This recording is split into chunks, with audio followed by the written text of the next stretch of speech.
Good morning. This is Chris Robinson, Robinson Ag Marketing with today's pre-opening grain and livestock comments. Well, interesting night overnight. We'll get to those numbers real quick. Where are the funds sitting heading into this report on Monday? Well, we think they're probably short about 80 or 90,000. Call it 90,000 Chicago wheat. They're flat corn, which is odd to go into a big USDA report flat. They're long about 85,000 contracts of beans, well under what they were when we were up on those highs. They're short meal and oil. They're short of a 10,000 meal, about 65,000 oil. That's bean oil. So that's how they're bet. They're long beans. They're pretty much short everything else, and they are flat corn. So if we do have a big move, coming after support, it's gonna be hard to blame the funds. How's that? Funds aren't even interested in trading corn. That ought to tell you something, right? We're in that 30-cent trading range. I put it in the letter yesterday. I mentioned it in a couple posts. So we'll see what happens. Overnight, March corn basically unchanged, down a half cent. We had a penny range, 45 and a half to 46 and three quarters. March beans gave us a 6 cent range overnight, traded as low as 61 and a half. It's back to trading 66, which is down a penny. March wheat unchanged with a 3 cent range. Kansas City wheat unchanged with a 4 cent range. Maybe Kansas City finished down a penny and a quarter. I just think people are waiting for Monday. I hate to say it. If you are a client of mine, and if I haven't spoken to you yet, if you haven't called me yet, I'm definitely calling you today before lunch. I at least want to give you an opportunity to get some hedges on here. You do not have to spend a lot of money to get some defensives on, just in case we do have a ridiculous report. And you can fill that in. If a ridiculous report for you means lower prices, then you need to put. If you're feel like you're oversold, or if you're an end user, and a ridiculous report for you would be if corn rallies 50 cents after there's something like that. So you want a call option. So just you don't have to spend a lot. Kind of set yourself up in case we do get some surprise.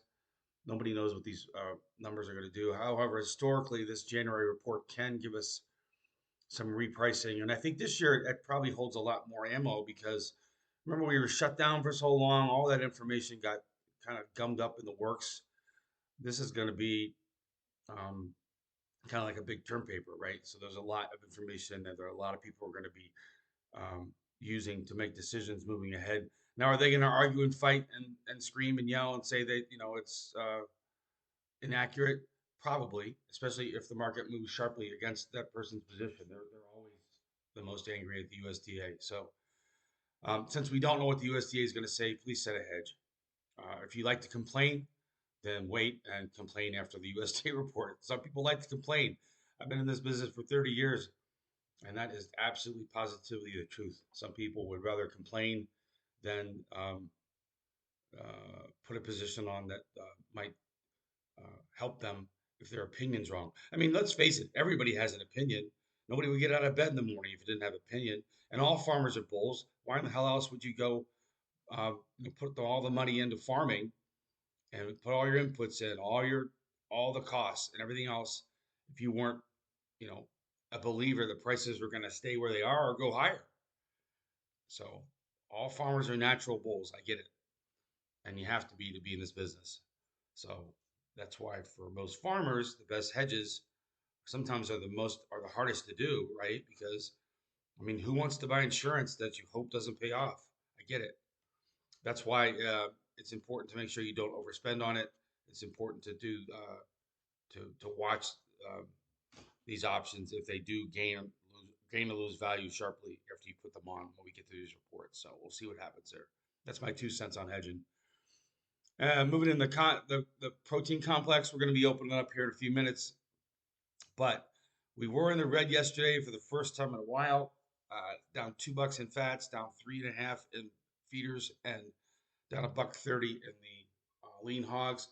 These are all coming off of making 10-month, excuse me, I wish they were 10-month, 10 and a half week highs. So 2.5 month highs. So we've had a great rally, $66 in the feeders, 30 plus in the fats, close to $10 in the hogs. Those spikes you want to try and defend against moving lower. In the outside markets, I know some of you guys are trading watching silver and watching gold. Silver is sharply lower overnight. We still haven't taken out 70 bucks. If you've been watching silver, you know we've been trading between 69 and 82 for the past 2 weeks, right? We get to 82, then we continue to sort of whipsaw in this range. Um, I treat, if you're long silver, it's just the same thing else. It's great. You're long. Hopefully, you've been long since it was $11 back in COVID. The COVID low for silver was 11 bucks. Go take a look at it.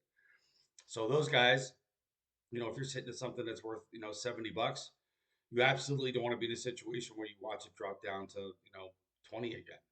So defend what you got. Be very, very careful. I think if you're trading silver right now, you're risking 6 or 7 bucks on every idea you have. I don't care if you're bullish or bearish. 6 or 7 bucks has been like the swing here, and I think that you've got to go into that. Same thing if you're trading beans. We're having daily ranges now in soybeans of 15 cents, 12 to 15 cents. So if you're day trading, be careful out there. But if you're a farmer, you really not should be day trading, right? You're already long. Make sure you've got yourself positioned with some sort of defensive stuff here heading into this USDA report on Monday. This is Chris. Give me a call, 312 638 8868. Have a great day.